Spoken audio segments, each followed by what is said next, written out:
Hey everybody, welcome to R&B Reviews. Today we're going to be reviewing Iron Man 2 starring Robert Downey Jr. and Mickey Rourke.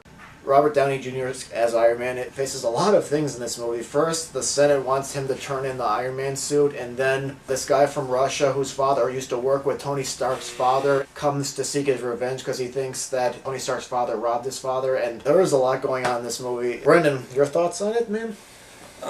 I was a huge fan of the first Iron Man. I really enjoyed it. I thought it was a really surprising superhero movie. Same here. And Robert Downey Jr. as Tony Stark is just, I think he, in terms of giving a great performance as a superhero character, I think he's one of the best ones. Tony Stark, he's still the funny, same sarcastic kind of Tony Stark, but Yeah.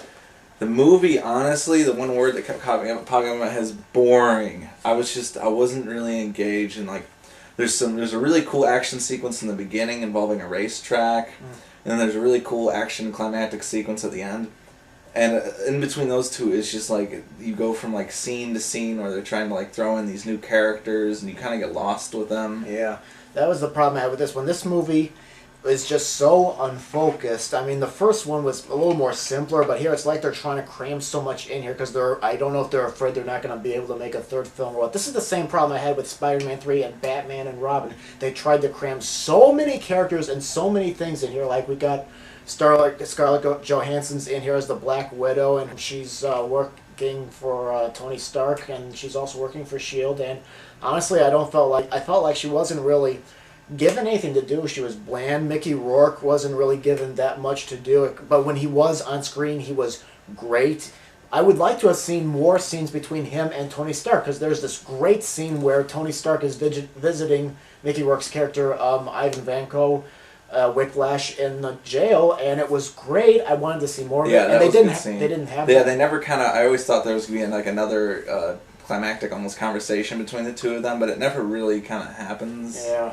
And they kind of go back and forth. But another good character to note here is the Justin Hammer character played by Sam Rockwell. I mean, the guy is such a slimy rat, and he just wants to. He's such a brown nose to Tony, and he wants to take him down at the same time. Yeah. That I thought was a really good character. But the problem is they're throwing all these characters, and then, like you said, it becomes very unfocused and unbalanced, and you don't know who to watch, and then it kind of all wraps up with your usual movie kind of superhero ending. Yeah, and one thing I liked about the first film was it really kept me on my seat, and I was laughing at a great time. This time around, I didn't laugh as much, and I think what was missing is that crisp, screwball comedy kind of dialogue between Pepper Potts, played by Gwyneth Paltrow, and Tony Stark, played by Robert Downey Jr. There wasn't too much of that, except for two scenes. The fights and the action scenes, they just, to me, were not interesting, except for the big one at the end. I mean, when they're fighting on the racetrack and some other things here and there, I was like, okay, I don't care. And it just I really enjoyed the action scenes. I kind of thought they got your adrenaline going, and the sound design, they're all really well shot, and the effects looked great and everything. I really liked Whiplash's, electrical whip, and just how it destroyed everything it touches. And, Yeah. They really put a lot of detail into those scenes, but they didn't put a lot of detail into the whole structure of the script. I mean, they're also trying to put plugs in there for a future S.H.I.E.L.D. movie and Avengers and Thor. Yeah. So they're trying to create this whole universe of characters with the Nick Fury character played by Samuel Jackson. Yeah. And so I think they try to put a lot of plugs in this movie, but I hope they do another Iron Man movie so they can they can do a proper movie with him. Yeah. Because at the end the first one ended on such a promising note with him admitting that he was Iron Man, and then this one it kind of never felt we really got the payoff to that. Yeah, this movie, there were some elements I I liked the whole subplot with Tony Stark kind of coming a little bit unbalanced with his fame, and I really liked Mickey Rourke's character, but I felt like we didn't get to know him enough. We kind of know just about enough to get involved in the plot, but I would like to have seen more of him because I think he was more interesting. And this movie, personally, I don't know how many angry messages I'm gonna get, but to me, I can't recommend this movie. It's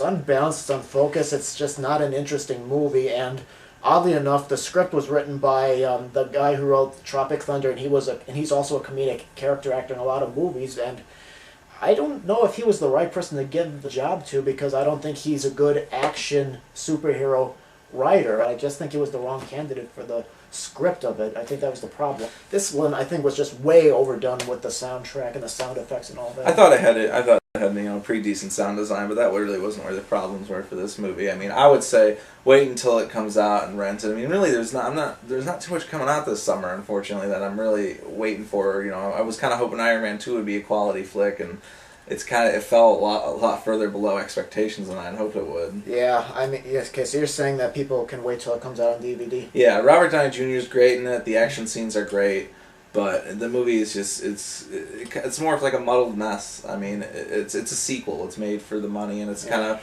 it has plugs for other movies in there. And maybe those movies will probably be better than Iron Man 2. Yeah, I can't recommend it. I'm really sorry. I can't recommend it. There's just not enough there for me that I really enjoyed it. But I mean, yeah, Mickey Rourke I liked.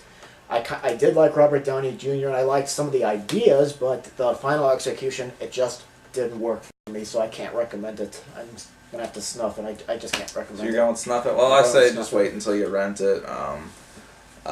Go outside instead of going to the movies this summer. Iron Man 2 is just, I wish I would have waited to rent it, so. Okay, so, alright, so now this is the point where you guys can leave your comments. What did you guys think of Iron Man 2? Did you like it? Did you not like it? And of course, share your opinions. We do read everything that you guys give, and we'll see you next time.